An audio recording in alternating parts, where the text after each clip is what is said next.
In this video, we will look at creating a new request form in the SoonerTrack solution. We are on the SoonerTrack homepage, and we will start a new request by clicking on the Create a New Request tile.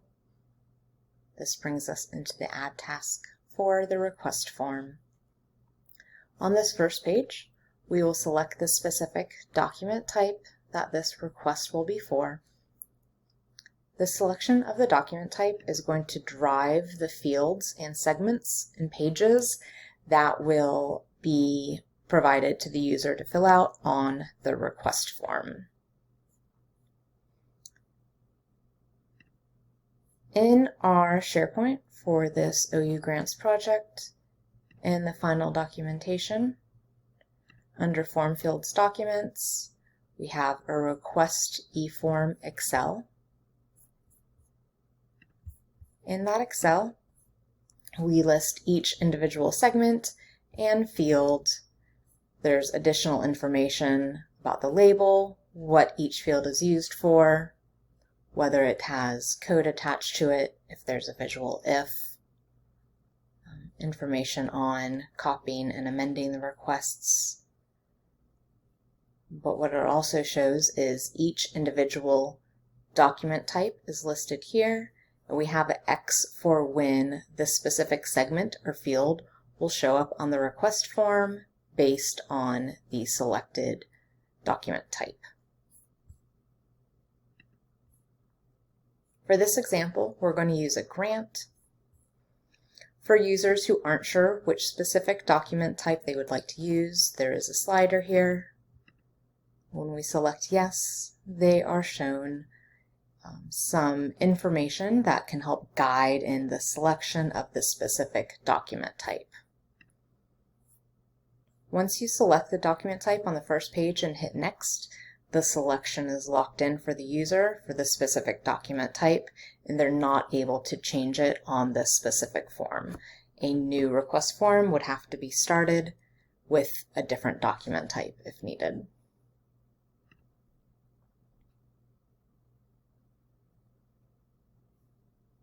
Once we hit Next, I'm the requester, so my login information shows on the first segment. In the General Information tab, we see that our document type is read-only, and from here we can start making selections to identify the information for this specific request. Our financially responsible lookup is going to show the departments from the department setup table that have been made active.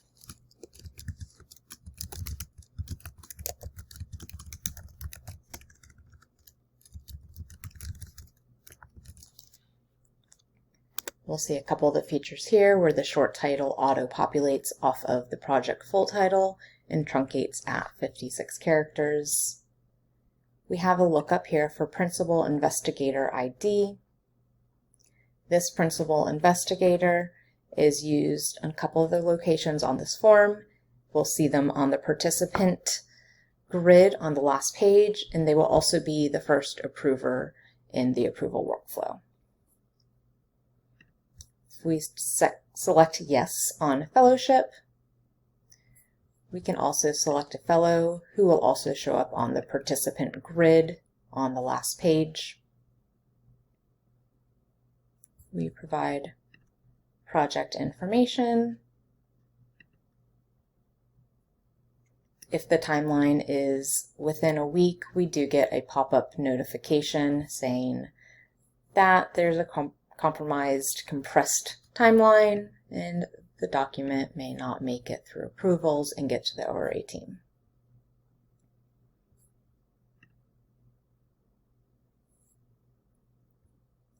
The Work Performance Site Lookup provides the PeopleSoft locations that start with the value Z.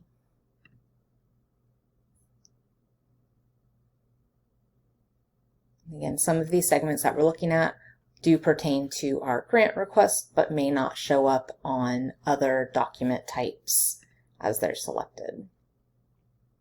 Here we can select the sponsor. We're able to use a lookup if we know the selector's ID, If we need to add new information, we select the yes/no slider over to yes, and we're able to manually type in that sponsor information. Having the slider set to yes will route this form to a specific step in the workflow that will go to the setup where additional data is needed, so that user in the workflow can get the new sponsor added within PeopleSoft. We're going to use an existing sponsor.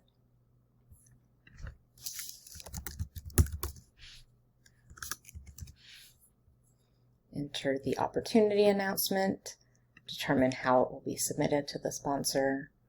We can add contact information and also identify if there is a flow-through sponsor.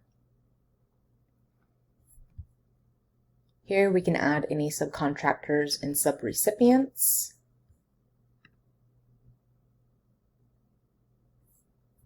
And provide contact details. If the subcontractor or subrecipient is not within the lookup, you can add a new subcontractor information and their contact info. Budget.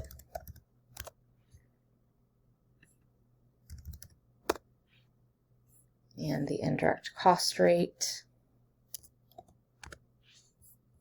Our total expenses calculate based on the direct and indirect expenses, whether or not the sponsor limits the indirect cost rate.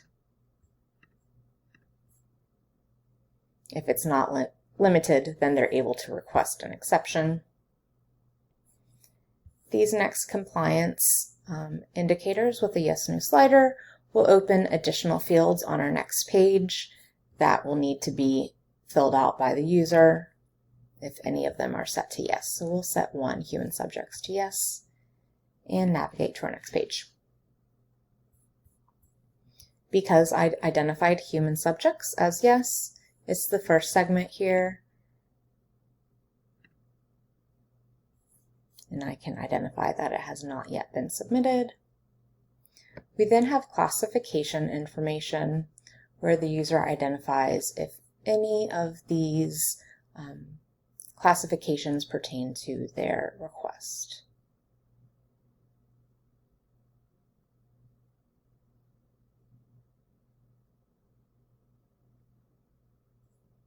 Some of these, like the "would you like a letter of support" question, will trigger an email to a specified user.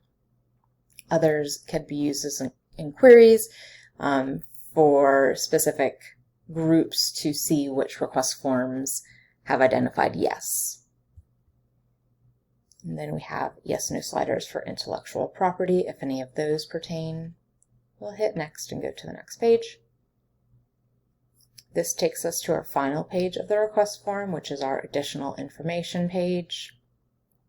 We'll see that the PI and the fellow, which were identified on the first page, have automatically populated here into the participant grid. I can identify the sponsor %, which is only on the grant document types. I also can add additional participants as needed and identify the type of participant that they are.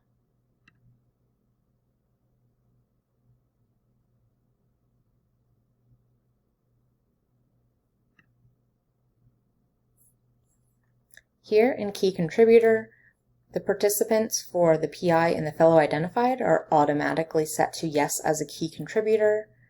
When I add additional participants, I can identify whether or not they are a key contributor.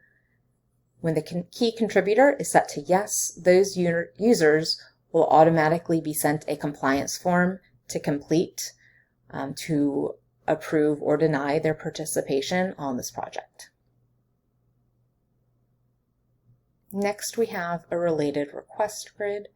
So this can be manually populated to identify related requests to the one that's currently being created. There are also features that we'll look at on the search page where if you create a linked or amendment of a request, this related request grid will automatically populate. Also, by selecting a related request on our current form, the form that we identify will also be updated to identify this new form as a related request in this grid. We have a segment to upload any additional information. File attachments. Based on selections throughout the form, some documents may be required. Our selections did not require any, but there are options to upload the documents here. And when I'm complete, I can hit submit.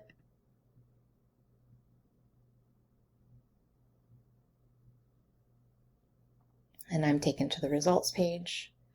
Viewing the approval route, we'll see all the available steps within the workflow. Based on selections made within the form, not all of these workflow steps will be required. For example, we did not identify that a new sponsor was needed, so the form will not stop at the new data setup.